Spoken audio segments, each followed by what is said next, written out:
Ladies and gentlemen, welcome. You are locked in. We are locked in for another episode of In the Lab with Hoopsology. I am one of your co-hosts, Matt Thomas, joined as always by my best friend and co-host, Justin Goodrum. Justin, how you doing, man? Doing really well. How about yourself? Doing well. Doing well. It's busy start of the year. Feels a little bit busier than normal for me, Yeah, but me too. enjoying the cold here. There's been a lot of snow in Albuquerque. It was like in the 20s this morning, so pretty chilly for New Mexico standards. I have a question that I've just always kind of wondered from you and thought it would be fun as kind of like an Yeah, icebreaker before we get into our topics here. sure. What's your favorite type of in-game dunk? Um, to me, it's the poster. I just think that's usually with a defender compared to like anywhere else. It's like a breakaway. No one's there. Like I don't know. I think I'm kind of jaded with dunks, especially since of social media. Guys are doing Mm, flips, and we've interviewed Jordan Kilgannon, who can pretty much do any dunk imaginable. I think a poster dunk it can change the momentum of a game as well, so it has the most effect compared to if you just hit a 360. Like it's great and all, but I don't know how it's going to affect the game. I might piss off the other team if anything, but I think a poster can really, really adjust the momentum. So that's probably my favorite dunk.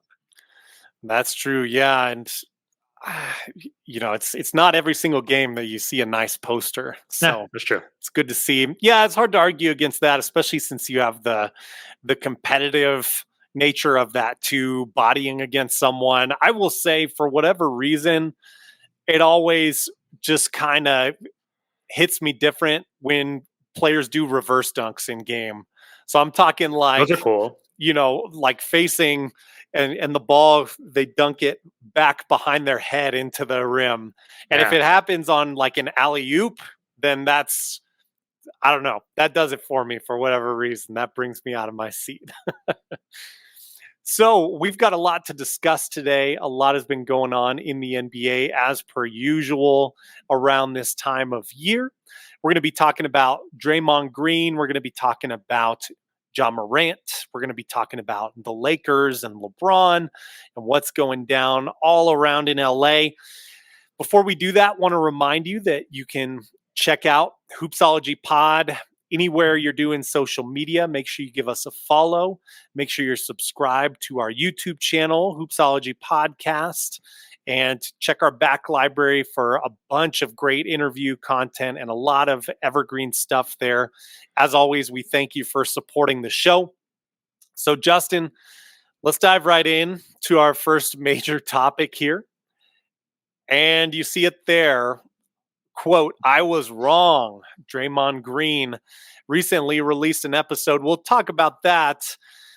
But listeners, you probably remember we discussed Draymond Green hitting Nurkic during Warrior Suns game, kind of like did this sort of spinning back forearm palm type of thing that looked pretty painful to take, and I was surprised there wasn't um, a bigger injury for Nurkic. He's got a strong chin, so give the man credit. But Draymond gets suspended after this. We get this messaging that this is going to be, similar to a John Morant type of situation where there's going to need to be some rehabilitation done. Kind of gives you vibes of that Kyrie suspension that went down last year after that controversy that I'm sure you all remember.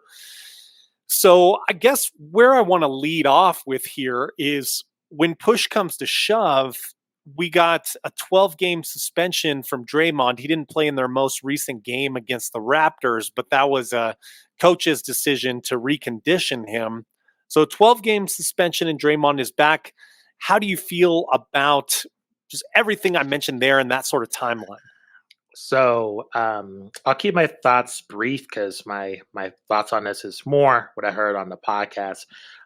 Regarding the suspension, I would have thought it could have been more just based on his track record, but it's kind of linked into what he said on the podcast. So I'll kind of save that for later. But to me, I personally think it's a bit too soon just based on his previous track record. But I'll kind of go into why I can see the reasoning for the commissioner giving him a leniency to come back this early.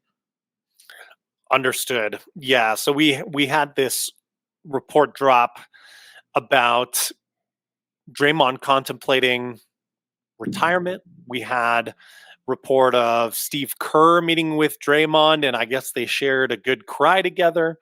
Um, Without further ado, let me play some of the audio here from Draymond's podcast, and then I want some more of your thoughts on this, Yeah. Justin. Yeah. So here's from the Draymond Green show. I had a conversation with Adam Silver, commissioner of our league. I just told him, Adam, it's too much for me. Like, this is too much. It's all becoming too much for me. And I'm going to retire. And Adam said, you're making a very rash decision. And I won't let you do that. You know, we had a long, great conversation, very helpful to me. Very thankful to play in a league with a commissioner like Adam, who's more about helping you than hurting you, or helping you than punishing you, or, you know, he's more about the players. All right, so there's from the Draymond Green show, which you can check out if you want to hear that full episode. Interesting here, very complimentary to Adam Silver. You know, this is also tied in with potentially like a reduced suspension. So there's a little bit maybe weirdness there, but also good to hear that the commissioner cares about the players. I think that's been understood and well documented for a while now. So I'm not too surprised to hear that, but good to see that and that it was a helpful conversation for Draymond. Where I'm torn on this is we have so many repeat offenses. I don't think Draymond should be kicked out of the league for this, certainly, even with the multiple offenses and things like that. I do just genuinely wonder, you know, two things. Is there truly remorse on Draymond's part? Like, are we going to see a different Draymond Green? The man is 33 years old, has been in this league for quite some time, and usually players don't radically change their tendencies, you know, that late in the game. But maybe he can adapt, and we hope so.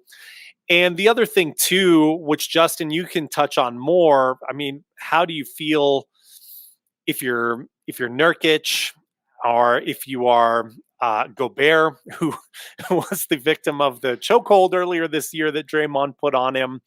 So I don't know. Give me some more details about what you heard and your thoughts coming from that podcast. I'll answer your second question first. I Sure. think they don't feel any sympathy for him at all. Yeah. I mean, they're the victims of it, if I was in their position, I wouldn't feel any sympathy either. This guy is a repeat offender. At the same time, listening to this podcast, so my thoughts are kind of twofold. One, I do think if I'm at this, I think this is the shorter part of what I'm going to say in terms of his leash and how this should be handled in the future. I would say if he commits one more strike, you suspend him half the season. Like, I just think some kind of major suspension. I mean, he has a track record of repeat offenses. It needs to be some kind of hammer drop pretty severely. So that'd be kind of like 3 strikes, you're out. Yeah, I don't think she should be out of the league. Right. But I think there should, like you were saying, I agree with you, but I think there should be a substantial suspension. Now, on the other side of it, I think Draymond is going through some issues right now. It kind of reminds me, and excuse me if you guys hate the sport, but some fighters go through with MMA. Like, I see it kind of with like the Diaz brothers in terms of they enjoy parts of the sport, but like other aspects brings the worst out of them. And that's what Draymond said. He said like when he plays on the court, the worst parts of his personality comes out. And when he's off the court, he's very shy, introverted. If he doesn't feel comfortable with you, he's not going to speak. And I think with these incidents, I think it's taken a toll on him. And I think he can't quite understand where he's talked about this, where the line is. Like, he plays, his identity is playing all the way up to that line. And sometimes he steps over the line. I think he's been cool with that in the past. But I think he recognized that this is hurting his team, it's hurting himself, and it's hurting his legacy. One thing that stand out is that I think he said might be incorrect how I'm remembering this, but he spent time in his man cave, and I don't think he like spoke to his kids for like a bit. I don't think. I think he said that he didn't. I think he said that his kids didn't know that he was home. That his Hmm. kids thought he was still playing, and that I think his daughter saw him or got word that he was at home, and that's how his daughter knew that he was not playing games. He was suspended, and I think for him, it's one of those aspects where he says all these ventures, and I'm wondering why is he playing this game? I mean, as a Mhm. human being, why is what is bringing him joy if he cannot find a balance between not passing that line? Is his identity always going over the line? I don't think it is. I think his best play is, I would say, his rebounding, just his energy he brings on the floor. And I think there's a way of being competitive and not hurting people. Mhm. So because to me, I take a look at somebody like Dennis Rodman, right? Like I can't remember Dennis Rodman. Like he pushed, like he got tangled up with Karl Malone. Like Yeah. I mean, I can't really remember a ton of like different incidents like Draymond Green, as well as like somebody like It's Rasheed more Wallace. theatrics. Yeah, more theatrics. Yeah, and so to me, it's like with Draymond, he's hurting people, and he's hurting his team. I mean, look what happened, in the NBA Finals with him and LeBron. So I think it's one of these assets. He talked about this too, where he had some kind of business deal, and the deal was about to happen, but the incident happened, and it totally just screwed up that business deal. So I think for him, he has, I guess, all these businesses. He is a television personality. I think he's the heir apparent to replace Charles Barkley. I don't think Charles Barkley wants to be Mm. on TV forever. I think he wants to go off and gamble, play golf, eventually not have a job. And I think Draymond Green is the heir apparent to that seat whenever Charles Barkley wants to leave.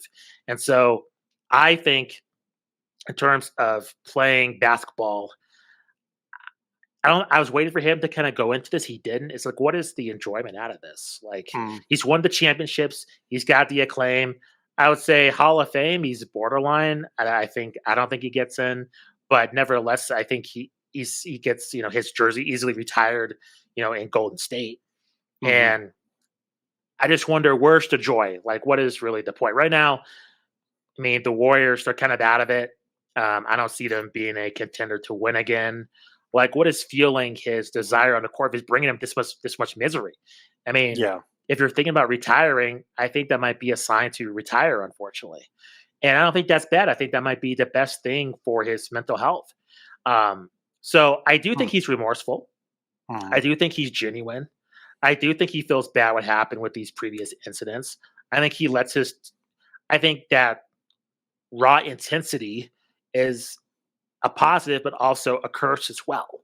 And I think Sure. he needs to come to terms with where he wants to go next with his career. And if I was his friend, I just unsolicited advice, I would just advise him to just retire this season, to be honest.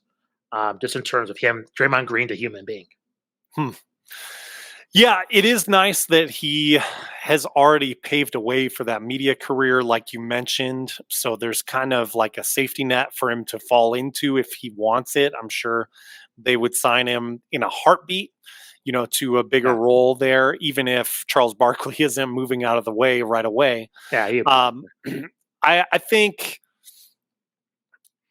what's interesting about this too, this is kind of 2022 was an unexpected title for the Warriors. There's a lot of elation there. And then you have immediately kind of two big downer years, obviously, with the punch incident with Jordan Poole, arguably the worst sort of season that we've seen under Draymond Green. I mean, there was certainly a moment where I think maybe even if he won't say it, maybe he was a little bit embarrassed about costing the Warriors the title. You could argue when the Cavaliers beat them way back in 2016. But we're seeing these new developments for Draymond, and this is kind of a new place for this Warriors core to be together as a whole too. And you're seeing events unfold where it's looking like Draymond is going to be the scapegoat if and when it seems like the wheels are really falling off. And even we've said on this show that we don't really unfortunately have any more faith in the Warriors in terms of a title threat this year. We'll see, obviously, if they can turn things around. But you wonder where that's going, I guess, at the end of the day. Yeah. No, it's true. I think there's going to be a point of reckoning. And, it's rare in this age of the NBA where you have a coach attached to their players. I think when I look at the San Antonio Spurs, right? With Pop and with Tim Duncan, Ginobili, Tony Parker, that was kind of ugly in terms of how that went down in terms of Tony Parker. I think he got traded, right? I don't think he finished his career in San Antonio. And then just Charlotte.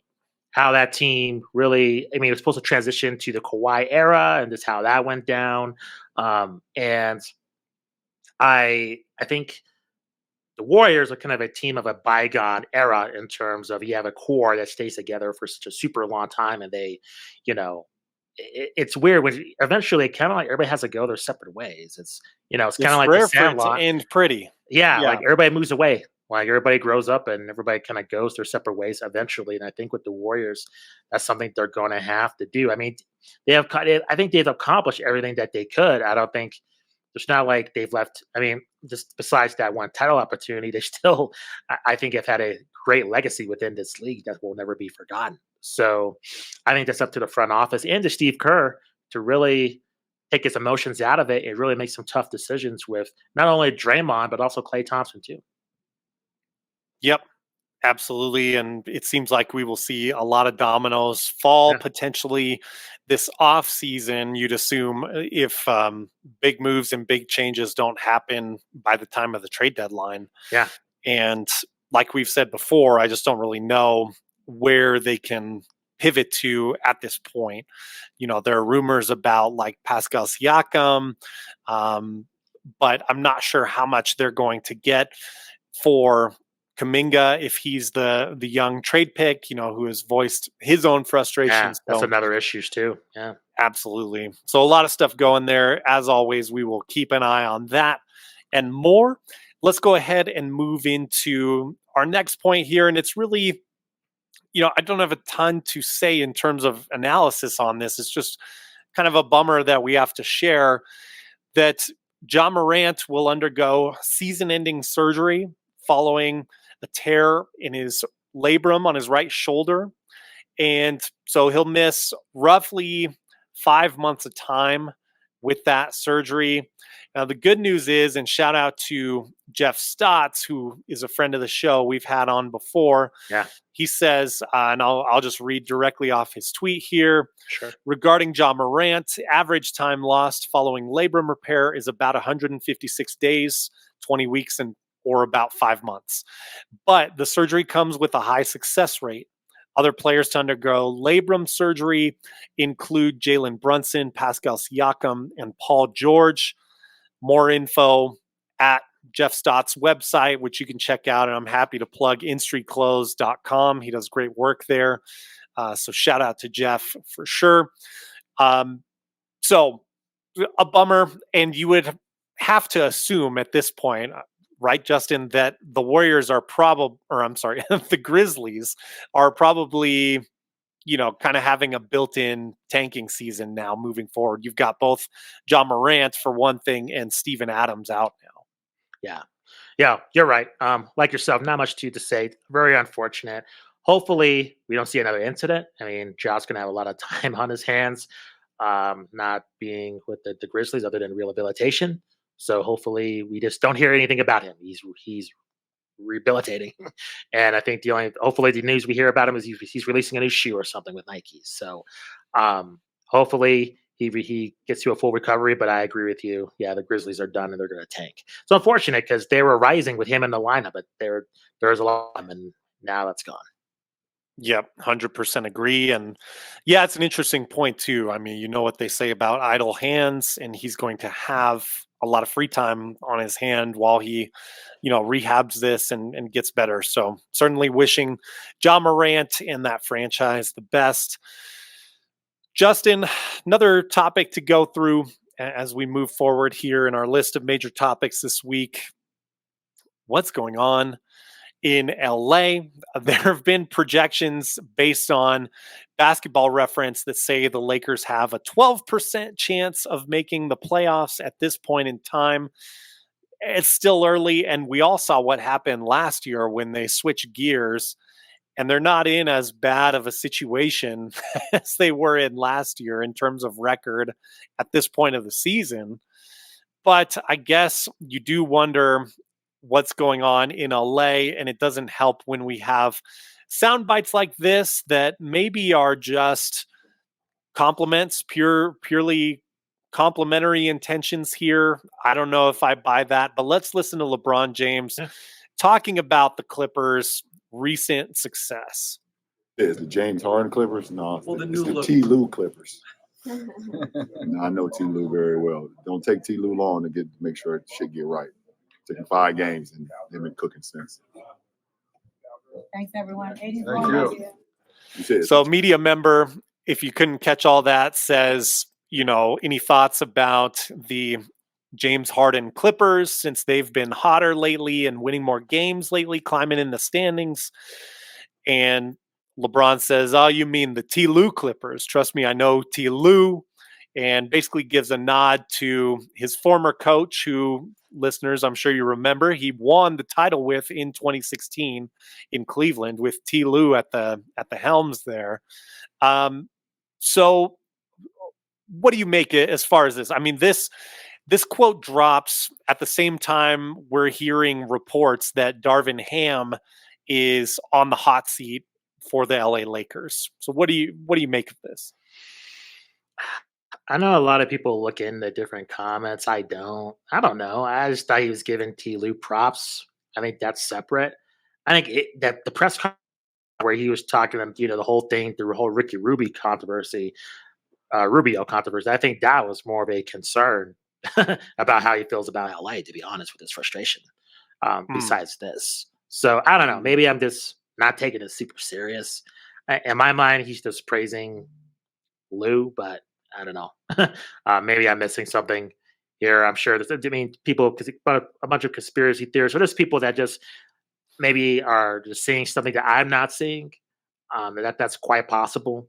But to me, I'm like, he's just praising his former coach. Yeah, the narrative's been going around for a while that basically there's been clamoring that we need more help in LA. We've talked about, kind of inflexibility and potential for them to make a deal.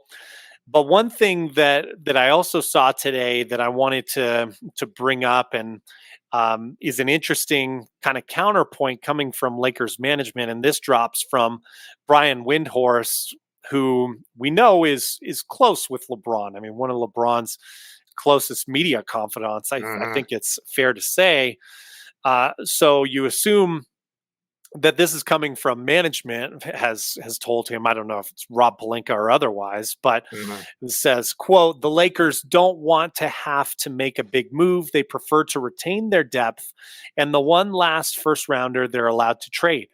They believe in the formula they have, which is a cadre of long defenders supporting future Hall of Famers." Basically, TLDR, we've got enough talent. Go get the job done, LeBron and company, and LeBron and AD specifically, with the mention of future Hall of Famers there. So is it reasonable to expect things to just change on a dime here? And do you think that it's fair for Darvin Ham to be on the hot seat at this point with the short amount of time that you could argue that he's had? You can tackle either one of those questions you would like, Justin. Yeah. Well, I think what people are missing is that we're in a new age of the. Correct me if I'm wrong. If people in the comments, you want to check me on this, but it just seems like the era of having these like power Western Conference teams, where it's just like 5 teams just destroying the rest of the conference, is over. I mean, take a look at the standings. That the Lakers are 10th. I mean, they're 1 game below 500. And they're right behind the Suns, the Rockets. They're a little bit behind the Pelicans, but it's not insurmountable. Like, you take a look at this, it's just not like insanity here. Like, other than, I would say, like maybe the 4th seed, like things could happen pretty easily to tip the favor here. But at the same time, I do think with the Lakers, something is clearly broken with this team, in my opinion, when you have LeBron and AD playing at such a high level and Right. not injured, and they're at this level. So clearly something is clearly wrong here. And the scapegoat is the coach. Now, who's available? I don't know off the top of my head. And that's a very huge task to take the team over. At the same time, if you're going to fire the coach, it's kind of the time to do. I mean, it's before MLK Day. You have the All Star break, and then you kind of ramp up for the second half of the season. So either you stick with Ham now and just get rid of him when the season's over, or this is kind of the time to do it. I mean, you got the games to have continuity. You got the All Star break just to reset and recharge. I mean, right now, in the standings, the Lakers, they're in that play-in tournament position, the 10th seed. So it's not impossible. I mean, without a play-in tournament, they'd be out of it. But now with the play-in tournament, they're knocking on the door here. So I don't know if coaching's the issue with this team. I just think it's a roster construction issue. It's weird because last year they made those trades and then they're off to the races. So yeah, I think it's a huge issue. But if you're a Lakers fan, if you're just in that organization, you take a look at what happened last year. I wouldn't say it's hopeless, but I think there needs to be a change. And I don't know if a trade's going to really help them in the end.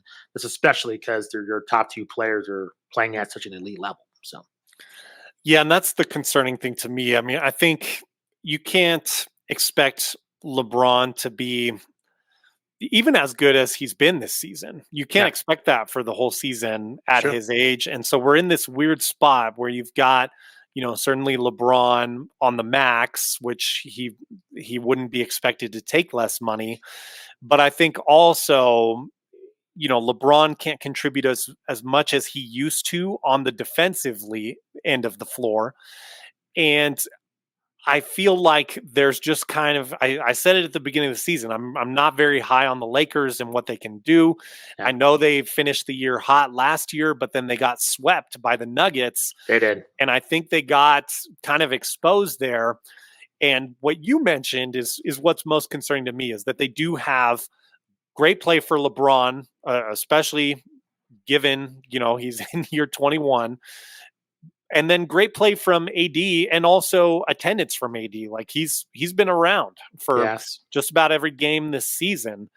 So I just feel like the answer is you don't have enough with those two. But I don't think, I mean, trading for Zach LaVine, like we talked about last week, doesn't do anything for me, for this team and increasing their hopes. So to me, it just feels like they're just kind of stuck.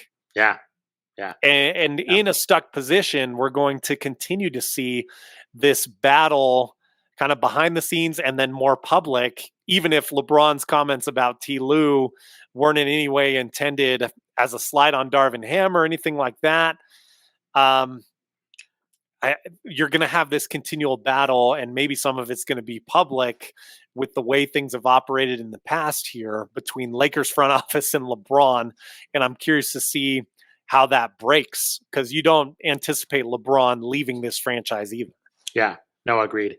Can I ask you a question? Yeah. Do you think with the Lakers and lesser extent the Knicks, it seems like, over the years, correct me if I'm wrong, that their philosophy is less through building through the draft and just getting quality free agents just due to how much money they got. Do you think, even though they won the title back during the pandemic, do you think that's kind of like outdated? Do you think this will always be the Lakers' philosophy as long as, Pelinka and Jeannie Buss are just running the show here? Or do you think, it's maybe time to just move a different philosophy? And especially it's LA, so I can't imagine players just leaving just because it's the Lakers. Is this really kind of the way they want to go still? Is just to get, free agents and just hope they come to the Lakers? Is that really you're just going to stick with this philosophy forever? Well, given that, I agree you can't always look to the past, but given this is one of the most successful sports franchises ever, it certainly has worked with them up to this point. Yeah. Your point about the bubble title, I think it may have inflated how strong of a pairing LeBron and AD are, and the fit of that team. I mean, honestly, if you're trying to be as objective as possible about it, if you look at like the strength of schedule that team faced in the bubble, they got a lot of lucky breaks. I'm not one of those that's going to say like this doesn't count as a ring or anything like that. No, you win the games that are in front of you. Those games were in front of them. They won them. But I do think what you can say from it is that it maybe inflated the perception of how good this Lakers squad actually was. And we saw that they got overconfident and they really kind of retooled that roster and messed up the chemistry of the team the very next season. That's and true. It hasn't been the same since. That's true. Yeah, and that's part of the reason. I mean, Westbrook served as the scapegoat last season, and he's not around anymore to be that scapegoat. And so you're seeing Darvin Ham being the scapegoat, which, tale as old as time. Coaches always end up being the scapegoat. And unfortunately, it does happen a lot in the history of LeBron James-led teams, Coach Spoelstra being like a rare exception of a lot of stability there. And then, of course, Mike Brown was LeBron's coach for a while there when he was still young, kind of before he had unlocked his full powers towards the end of his reign there in Cleveland. Yeah. No, I agree with you. I co-sign that. I mean, like you said, it's hard to argue just their history just based on their legacy in the league. But I wonder, just, you see just the Thunder, you see even, somewhat with Philadelphia a little bit, just, Sacramento, just like those legacy players, even Golden State, that was built through the draft, and just having that legacy as opposed to just putting it together for just a run. I don't know. I just feel that I might be fairly antiquated in that way, but I don't know. Yeah. And now, going back to what you said earlier, if the Lakers went on like an 8-game win streak, the Western Conference is pretty tight now. Looks quite a bit different if that happens.